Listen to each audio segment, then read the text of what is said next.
Hey everybody, welcome to Butcher Bay Rejects. I'm Mark. I'm Greg. What's up, nerds? Hey, welcome to our fourth episode. We're rocking and rolling with this. It's been some fun times lately, haven't it? Yeah, I'm having a blast. It'd be nice to get paid for this too, but even if, do it free for the rest of my life, that's good. Well, right now it's brought to you by nobody, but hey, anybody out there? Well, we did have Pop Tarts there for one Yes, we advertising threw session. we threw Pop Tarts a shakedown because they're Pop Tarts. Yeah, I like the strawberry myself. How about you? Oh yeah, I'm a fan of strawberry. Okay, Fan of good. strawberry. Somebody actually Uh, said no frosted to me the other day, and I had to disown them as a friend. No oh no, frosting. no, you can't do that. Not with Pop Tarts. Oh, what's the point? What's the point in living then if you're gonna have a Pop See, Tart without that's frosting? one of the things I like going to the States for is you go into the grocery store and you look at the variety of Pop Yes, Tarts the they ones have. we can't get here because we're I know. Canadian. Thank you, Kellogg's Canada. Oh my God, like Ugh. the just the hugest variety, and you sit there and kind of like go, oh. Yep. Go to the Walmart in Plattsburgh, and you just like you come out with like $200 Yeah, pretty much. Yeah. just in the grocery Mad, store part of mad, it. mad with Pop Tart money. Yeah, I know. Oh, it's crazy. And the border guards always laugh at you. Say, "What'd you buy?" I bought Pop Tarts. And the guy's looking at you like, "No, seriously." Yeah, if they were Canadian, they would get that reference because you can't get anything good in Canada. No offense. No, I remember walking one time. I said, "Okay, did you come back?" Yeah, underwear and perfume. And the Yeah, guy just kind of like laughed at me. He said, "Yeah, yeah, go ahead, go ahead." yeah, yeah. But hey, border guards they have a tough job. So it's like you got to make them laugh. Yeah, yeah. Yeah, I try and make them laugh when they're strip searching me, but it doesn't always go in my favor. Oh, jeez. Trying to hide something in my prison wallet. Shout out Deadpool 2 reference. So we going to get into WandaVision here or Yes, what? let's get into Wow. WandaVision. What This a was a huge, yeah, huge episode. The it barrier was. has been broken. Yeah, entitled a very special episode, which is, did you notice, first of all, from the start, the whole family ties Oh yeah, I saw that. montage with them Right off the bat. drawing in the sketch and the music, the theme I music. was waiting for Michael J. Fox to be Yeah. showing up with a business idea. Cha la la la. Yeah, Yeah, I wish it could end on that one like they did in Family Ties. that would be cool. Sit, So, Ubu, sit. Good dog. good dog. So, okay, you start off there because I got a ton of stuff. So you go Oh well, I first. mean, for me, I don't want to jump to the end, but I mean, the breaking of the Fox and MCU barrier by bringing in Pietro from the movies, Spoiler from the alert. spoiler You alert, yeah, haven't big watched time it. spoiler alert. Whoops, You we said know, that before. so yeah, exactly, exactly. This is like the first official crossover, like mutants in the MCU. Thank you very much. Yeah, well, this has cosmic implications because this is the whole start of Marvel's, or it could be the start of Marvel's multiverse. But I Hmm. wonder, like, I don't know if we'll ever get the real story, but I wonder if they actually tried to get Aaron Taylor Johnson and he said no or he was busy. So then they went to the actor that played Quicksilver in the Fox movies. I It's just Aaron wonder. Peters, right? Yeah, I just wonder about, or was this part of their plan? Because from what I'm hearing about Spider-Man 3, every day there's all the Spider-Men are back. The Goblin's been reported on set.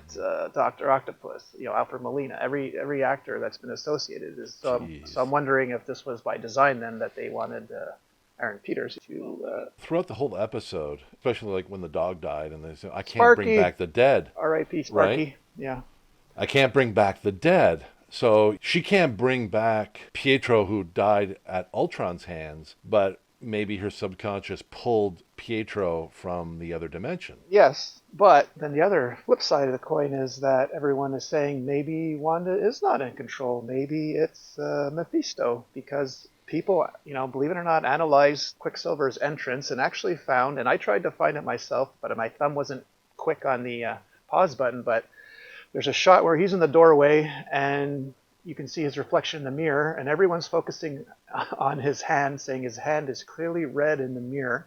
So that's actually Mephisto in disguise, and he's the one that's been pulling the strings this whole while. Oh, I didn't see that. Or yes, it is actually Quicksilver, the multiverse version. But people are saying that could be Vision's hand as well because he was in the shot. But anyway, it's really hard to grab, but somebody grabbed it. You mean the popsicle? Yeah, who's the popsicle? Yeah.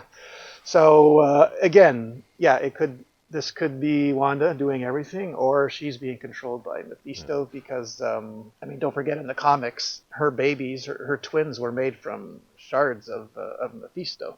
Right. So, and then in the comics, Mephisto actually came back to collect those. Right. So, possibilities Oh, there. the possibilities are endless. I mean, throughout the whole thing, you could see Wanda's cracks widening, especially when she came out of the hex to confront the people. Coined by Darcy. Let's give props to Darcy. She coined the hex. Yep. And to really, really say, stay out of my backyard, so to speak. So, like, she really feels like she's not doing anything wrong, even though she's manipulated an entire town, right? Yes. And Against their will. against their will. Now, what I'm finding interesting right now is Vision's reactions, because we saw in this episode, she came and collected Vision's remains, right? Yes. Well, one important thing about that is I learned is that was an end credits scene shot for the end of Endgame, which they didn't use. That was not from the show. That was, but Feige, once again, because it was a sword reference, Feige shelved it again. Oh, nice. But nice. that was shot for the end of Endgame, but they never used it. Well, cool. So, like, Vision is starting to... It's a matter of, like, she put him back together minus the Mind Stone, and this is Vision without the Mind Stone. So he's kind of like who he is, but now he's starting to question everything. So, you know, she's not in that much control of him anymore. Which is why he can't remember what happened before Westview, as he said. No. You know. No. So it's almost like a clean, fresh slate for him. But again, he doesn't know who he is, where he came from, and how he came to be. So he doesn't remember everything before then. And I mean, I'm guessing all that went with the Mind Stone when Thanos ripped it out of his head. Yep. But you know, you see that when the delays when she cracks and she sees Vision just as an animated corpse, makes you wonder, is that her seeing things, or realizing this is who Vision was and she's just the puppeteer to that? Because that's what it seems like in the first few episodes. He's her marionette versus a living, thinking entity. Right? Yep. And then he has the ability to open up everybody, because he opened up Norm, and Norm's like, you know, help me. And I'm like, whoa, this is kind of weird in an X-Files creepy way, you know? Yep. So I think Vision, we're going to see a lot more of Vision. And I mean, you know, we're not going to spoil the previews. People out there have seen the previews. I saw the previews. I don't think you have, because you don't like to watch the previews. No. You know, but even still, in like way back in the beginning, there is a picture of Vision at the wall. I'm looking forward to seeing him. If he passes through the barrier and he goes out, you know, is he going to come out and just collapse, or is he going to come out and be fully functioning, right? Yep. So, everything in it is just like... Let's get back to one scene, which finally for me is a big deal, but maybe went over everyone's head. There's one point where before acting director Hayward shows the video of Wanda breaking into the sword facility, he asks, "Wanda have an alias? Funny nicknames?" He's like, "No." So so nobody's coined Scarlet Witch No, yet. she's never been referred to as a Scarlet Witch in the MCU, but Elizabeth Olsen hinted at it at San Diego Comic-Con in 2019. She said you're finally going to get to find out why she's called the Scarlet Witch. So that was said for a reason, and it's most likely going to come up, thank God, because, you know, I saw everyone saw the first trailer when it came out where Vision's dressed as Silver Age's Vision on Halloween. Yeah, and she's dressed as a Scarlet Witch, and she actually fought for that costume because they weren't going to let her wear it. She says, well, Paul's wearing his. You have to let me wear mine. All the fans want to see this, but she fought them to wear it. So hats off to Elizabeth Olsen for that. Yeah, Thank you. for sure. But this is, like, you can see, like, everything's starting to shift, and that's kind of really fun. Like, even like Agnes, right? Now Wanda's like blipping and blooping and everything in front of her. Yeah, exactly. And you know, she's like, oh, do you want me to do that again? Do we take it from the top? Agnes, and you're sitting there like going, okay. Well, everyone else is kind of... She's the only one that's in on it. Yeah. Should I take it from the top? You know, no one else has said that yet. No other citizen of Westview. No. Well, I mean, there was the scene in the last episode when Vision is talking to her and Herb, and you could tell that those two were kind of like, just play along, don't get her upset kind of thing.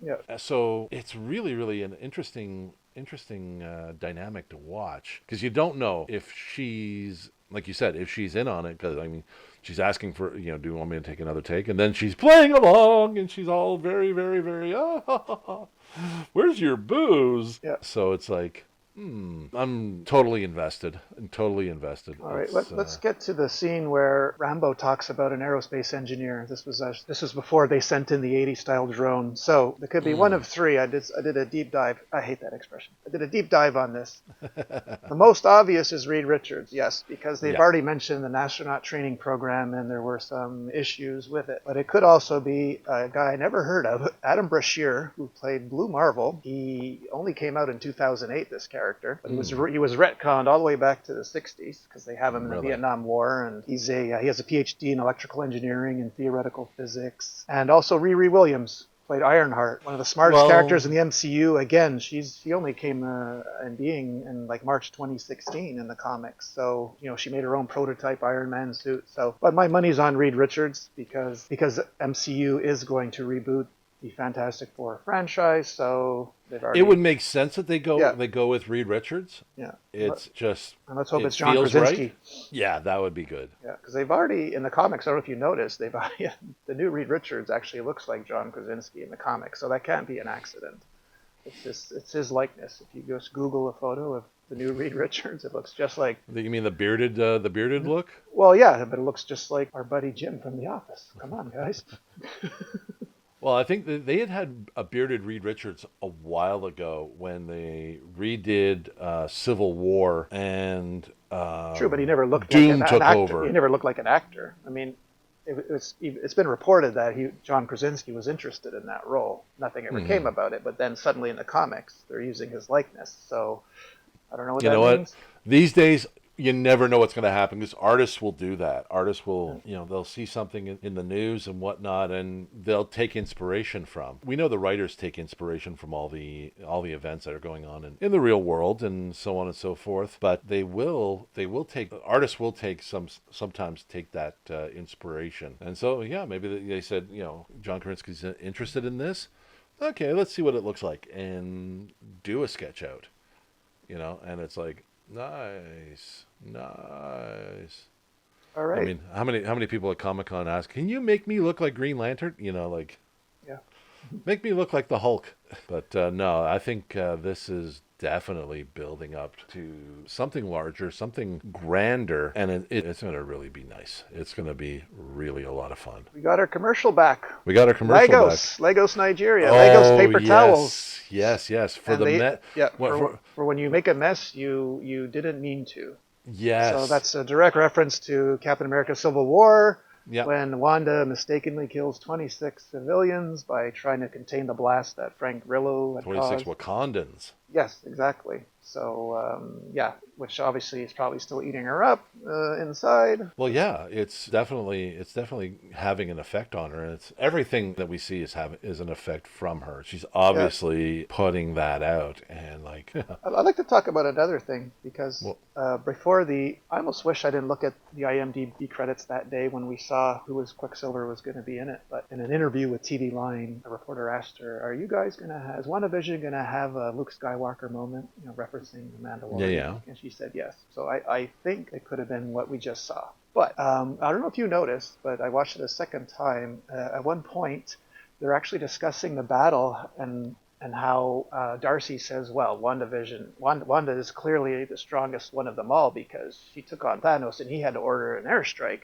And then Wu says, I don't know, Captain Marvel seemed to be getting the better of him. And they cut to Monica's face, and she had clearly a look of discontent, not anger, but there's a feud there. I saw that. There's a feud there, so they've There's already tension. referenced. There was tension. Yeah, people are starting to think Captain Marvel's going to show up now near the end, which I'm starting to believe now because of all the Captain Marvel colors, the fact that we heard her voice in the last episode is Monica was coming out of the blip. Well, one thing Marvel is really, really good at is misdirection. Yeah. So, you think it's going one way and then it goes a complete other way and you're sitting there like going, oh my God, I didn't see that happening.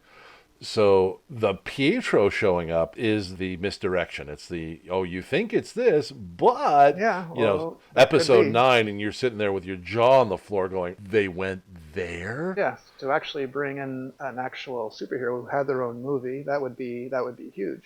That would be, yeah. Oh yeah, no. It's back in the day when Tom Hanks guest starred on Family Ties. This would be the same Oh deal, yeah, for sure, but for sure. huge. And not only that, I think it could be that Monica resents maybe Captain Marvel not being there, being off-world when her mother was dying from cancer. Maybe that's what it is. Oh, Or there's definitely tension there. There's yeah, definitely yeah, something that she's upset about yeah. from way back. Which You could see it in her yeah. face. Well, which to get back to that fight scene in Endgame, because I felt let down by that because that whole time I was buying into the hype how Captain Marvel is the most powerful.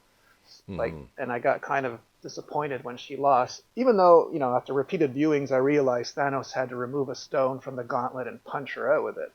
Well, Okay, so The Power yeah, Stone does have the ability to destroy a planet. yes, he had to use that to beat He her. has to use that Yeah, to knock her down. yeah. And then here comes So Scarlet Witch. She takes him off the ground where he can't hit her, starts tearing him apart in midair. And if he hadn't called in that airstrike, he'd be in pieces right now. So yeah, yes, well, I mean, it's a different fighting style too, yeah, right? So you got to look at it this way: Scarlet Witch took away Thanos' ability to hit her.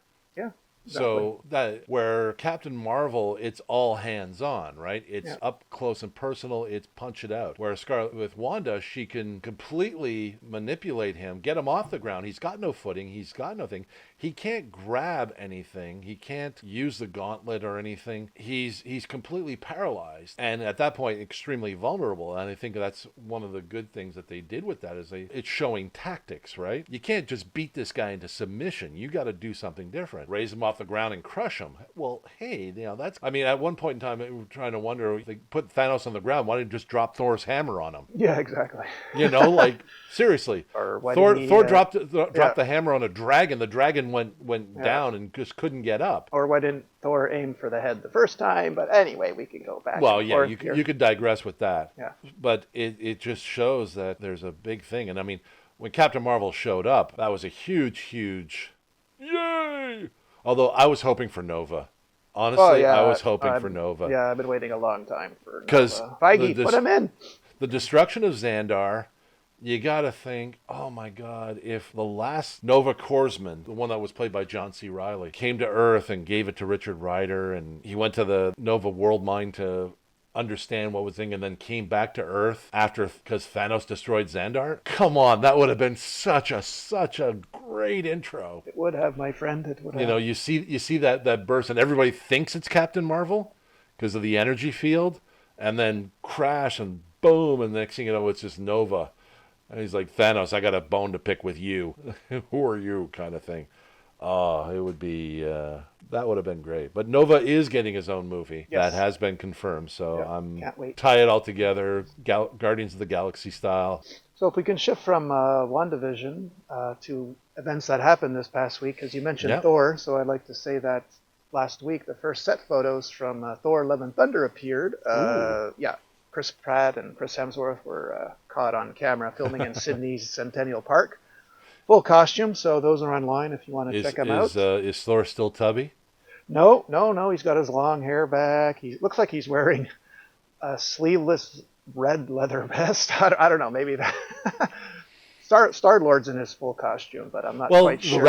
the Ravager garb that the most of them wear is red, so it could be. So he's in Ravager garb then, yeah. But no sleeves because he's looking massive. Because right now he's also getting ready to film Hulk Hogan. He's been getting in shape to film Right, Hulk Hogan. That's true. Looking That's even true. more massive than he usually does. Yeah, so. I've seen the pictures from that, and I'm like going, oh man. All that's right, gonna brother. with an Australian accent. Yeah. Another bit of news. Ryan Coogler, directed Black Panther. He's just signed a 5-year deal with Disney Plus to direct Yes, a I heard Wakanda that. TV show. I heard that. So, hey, man, can't wait for that, too. Well, we got to see how it's going to develop wwithout Chadwick Boseman. Yeah. Black Panther is no longer. So Yeah, I don't want to get started on that one. That one makes me sad. The whole subject makes me sad. So, yeah. But they're going to find the best way to move forward and to keep that franchise going. Yeah. There's so much speculation as to who the next. I mean, ideally, I think it would be Shuri. True. But, Because, in all essence, she's next in line. yes, but I'm also my problem is that with most arguments in life and in fantasy, I see both sides of an argument all the time. Even if it's detrimental to me, I could see, yeah, you're right. to me, Black Panther is like a James Bond. It's like anything else. I mean, they're going to reboot Iron Man at one point. I mean, you think we're never going to get another Iron Man movie? All this is going to be rebooted probably in our lifetime. I mean, Possibly. there's going to be a new Thor. There's going to be a new Captain America, and we'll say, well, our Thor was better, and the new kids will be like, no, that Thor sucked. This one's better. So, Of course. You know? But I think in this instance, for the continuity, well, I mean, again, anything is possible if we're crossing over universes, because a Black Panther from another universe could show up. yeah, exactly. Right? Yeah. Now we're doing multiverse now, So we're doing multiverse. So anyone who has gone before can come back. So I think even like they were hinting of Chris Evans in talks of coming back as Captain America. yes. Who's to say he's not Captain America from another thing? Yeah, It could be Johnny Storm from another dimension coming in. That'd be awesome. Oh, that would just be very, very awesome. Yeah, no, it's some really, really interesting things happening. In other news, your beloved CW just renewed a lot of your favorite shows. The Flash is renewed for season 8, Legends of Tomorrow season 7, Batwoman season 3. I know you don't watch Riverdale, but season 6, and Walker season 2. Cool. Yeah. No, I gotta catch back up on those. Batwoman I've been watching, and okay, she's finding her footing, but it's still doesn't feel the same. Everything else I got to catch up back up on Flash. When everything went into lockdown and all the episodes got pushed and this and that, you just couldn't get back into the continuity. Well, also because you were spending an inordinate amount of time on Fortnite with me, but which I think congratulations are in order for me, right? Yes, that's true, sir. Something Congratulations on the 600 solo win. Thank you very much. Since you brought it up, I'll say thank you. But yeah, 600 solo wins. Probably going to take me another 9 months to hit 1,000, but I'm taking it day by day. It's the best I can do. Yes, well, we'll see you on a Twitch streaming service, and I don't know about that. I still think you would make a better one, being the angry gamer, just busting up game controller you basically pads hide in the bushes until the last guy and then shoot him. Those were the days. I can't do that anymore. They took away my beloved helicopters, planes. Yeah, but no, it's there's definitely. And speaking of like stuff that we've been watching, I checked out Batman: Soul of the Dragon. So this is like Batman in the 70s when he's being trained by Bruce Lee. No. Oh, that would have been cool. See, that I would have watched then. Soul of the Dragon. It's when he's training in the Far East with Ra's al Ghul, Richard Dragon. Damn it. Shiva, Bronze Tiger, Cheshire, and a couple of other characters. I think we last saw Bronze Tiger on Arrow. Yeah. Yep. Bronze Tiger showed up for a few. And this was voiced by Michael J. White. Oh, really? Who was Bronze Tiger in Arrow as well. So and Spawn. Yeah, and he kept it all really, really cool. But the cool thing was that they were doing it in the 70s. So you had the 70s afros, you had the 70s bell bottoms, you had all the go-go music and everything, and it was just like it was really freaky. Oh, I saw they were just about to release a Justice League set in World War II. I don't know if you saw that. Yeah, okay. I saw the trailer for that. That looks kind of interesting. For me, it's sort of a follow-up from there was a Justice League way back when, one of the first animated movies to come out, where it was set in it was a graphic novel done by Darwin Cook. And well, speaking of, I'll just throw this in here while you're searching for that. We officially got the rating for the Justice League Zack Snyder movie. It's going to be officially rated R. Thank really? God. Yes, it's officially an R. And don't forget, that's coming out on HBO Max on March 18. And they spent about $70 million reshooting this. So this is going to be huge. It's going to be a 4-hour movie. Rated R. Okay, it was Justice League New Frontier. It was the coming together of the Justice League in the 1950s or late 60s. So, there was World War II where Superman was fighting for the U.S. Army, as was Wonder Woman. Flash was, just a guy, and he kind of got brought into everything. Green Lantern hadn't been made yet, voiced by David Boreanaz, who was like, yeah, I'm going to do this, It was really, really cool, and that was set in that time, but it wasn't part of World War.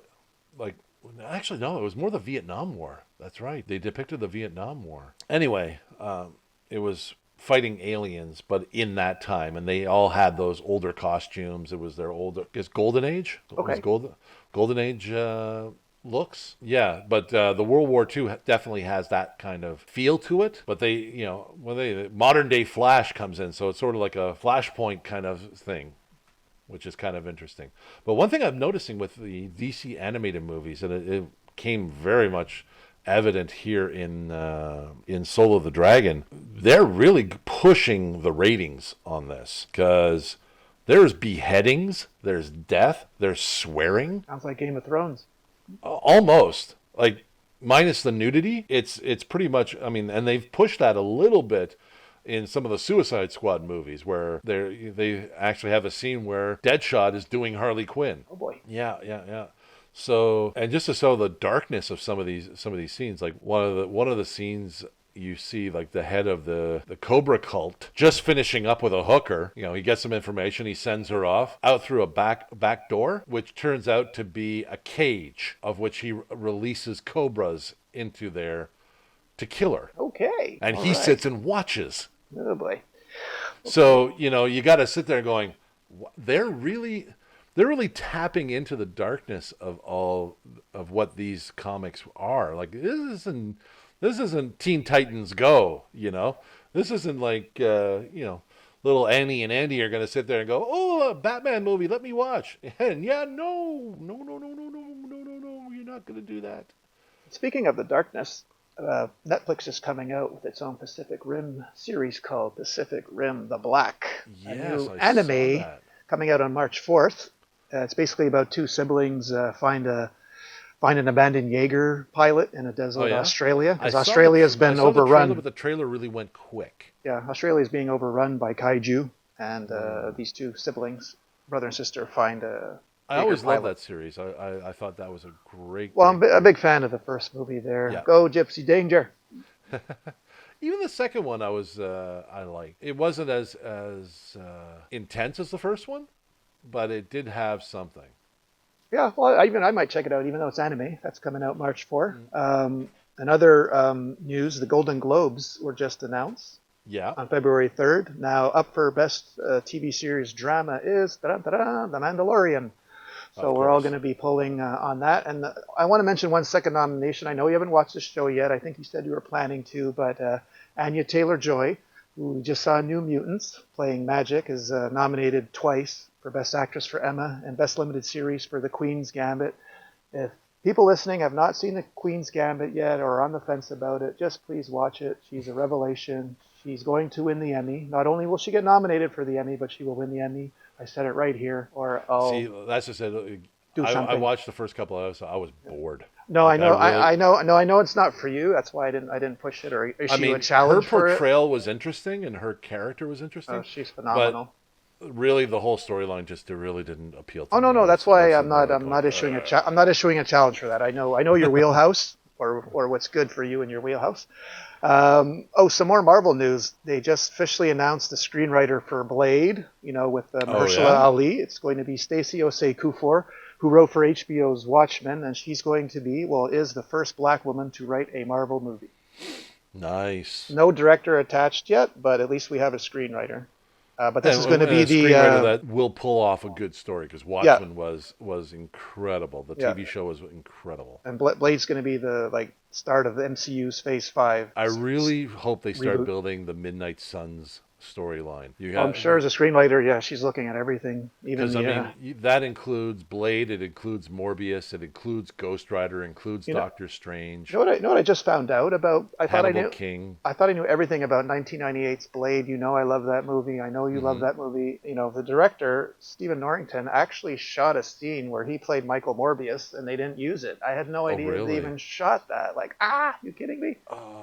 And then we're still waiting for our Morbius movie with Jared Leto, so this just hurt even more. Ride of the Midnight Suns, storylines were really, it dealt with the occult, it dealt with the supernatural and such. And to have all those, we've already seen a lot of these characters portrayed already, and to get one more in there. Push him in. I want to see them in. Well, it'll probably be a trilogy, so they'll probably have time to put... Well, it was a long storyline, so yeah, they could do a big crossover in that sense. But I want to see Ghost Rider in there. I want to see the Dan Keach Ghost Rider, which was the Ghost Rider of the mid-'90s, the early to mid-'90s. I mean, we know that the Ghost Rider is a mantle that can be passed around in different iterations. You had Johnny Blaze, you had Dan Keach. There was a Cosmic Ghost Rider too, which I think is now the Herald of Galactus. We had the Latino guy too. Right? Yeah, Robbie Reyes as well. That was sort Shield.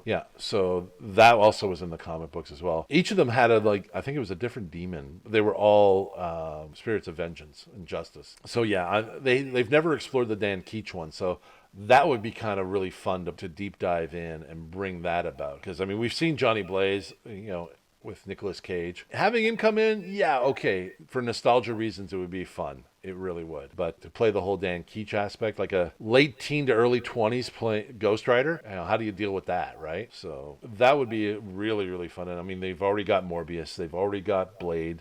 They already have... Well, they had Hannibal King in Ryan Reynolds. Bring him in again as Hannibal King and Deadpool. I'm sure he'd do double duty. Yeah, he would. So yeah, that would be all kinds of fun. Speaking of dark, also, I started watching Harley Quinn and the cartoon with Kaylee Cuoco. Also nominated for the flight attendant for actress. That's on my watch list as well. HBO Max. But they really went. I'm trying to think of the words to explain it, but. It's all swearing. It's like Super Friends meets Duckman. So it's like an R-rated Big Bang Theory. Oh yeah, no, it is. They're swearing. Fuck you, cocksucker! Knife to the head. We'll have to put the E for explicit on this one. Oh boy. Oh yeah, for sure. Kids, you want to earmuff it for me? Okay, thank you. But it's so funny too. There's Simpson-esque, Family Guy humor to it, and they don't hold back, which is kind of funny. Well, I got one last thing. All I got's a Star Wars Marvel crossover. Everyone's been hounding Kevin Feige for this. Kevin says there's no reason for it. I mean, well, I could think of a couple of billion reasons, but anyway, not something I want to see. But he, I guess because he's going to be a producer of a new Star Wars movie, people are asking him because he's got the Disney and now he's producing a Star Wars, so that's probably why people are asking him. But yeah, I don't see a need a Marvel for it. Star Wars crossover. Would I watch it? Hell yes, I would watch it. But I'm not going to. Well, in a galaxy far, far away, a long time ago in a galaxy far, far away. So the Star Wars stuff has happened before the Marvel stuff. So it's like, okay, now you got to incorporate time travel and... Well, which they did in the last movie with the time heist. But I'm saying I'll never ask for that. But if you're going to give it to me, I'm going to watch it. Okay. Guardians of the Galaxy meet Luke Skywalker or the Mandalorian? Yeah, I don't know. I mean, because I've saw so many... Since this article happened, so many people have made mock covers to comics, and they look amazing. Darth Vader's fighting Thanos. Yeah, who wouldn't want to see that? Oh, jeez. Come on. Yeah, that would be... the visuals alone. I mean, there's a ton of them on Pinterest if you want to look up the covers, but they're beautiful. God. So it might be a thing if you didn't know you needed it, but now when you see those covers, maybe I do need that crossover in my life. Well, there's all kinds of crossovers we'd like to see. I mean, with Hasbro trying to build their universe, there's definitely a spot for a Transformers G.I. Joe crossover, which they did in the comic books. Oh yeah, that's a movie easily. Oh, for sure. Optimus Prime and The Rock just side by side, kicking down doors, lifting weights. Yeah. Or The Rock. He could be squatting Optimus Prime, with those thunder thighs he's got. Yeah. So there's definitely something to be said about universes crossing over. And like you say, it's everything people never knew they wanted. And you just sit there and go, oh, yes. Yep, suddenly I need it. I need that. Oh, yeah, for sure. And like I said, in this day and age, nothing should be off limits. Yeah, we have the technology to do things. Like, I'm still waiting for Disney to come up with a Gargoyles live action. If they can do Turtles, they can do Gargoyles. Exactly. And I have the idea of bringing back the original voice cast, and the people that played humans actually have the roles in the live action. Because, the main bad guy was David Xanatos, played by Jonathan Frakes. Number one. You can't tell me Jonathan Frakes couldn't dress up in a suit, be well manicured, and be the bad guy in that. Sally Richardson played Elisa Mazzo, who was the detective friend of the Gargoyles. Well, Sally Richardson still acts. She's an actor. She's a director too. So throw her the directing chops and, say, hey, you want to direct it and star in it? Sure. That's a good way to entice her in. And David Keith as Goliath. You got to get that back too, because his voice just resonates. You mean Keith David or David? Keith David. Yeah. David. That's right. Keith David. The voice of the Spawn cartoon. Yes. HBO. Yes.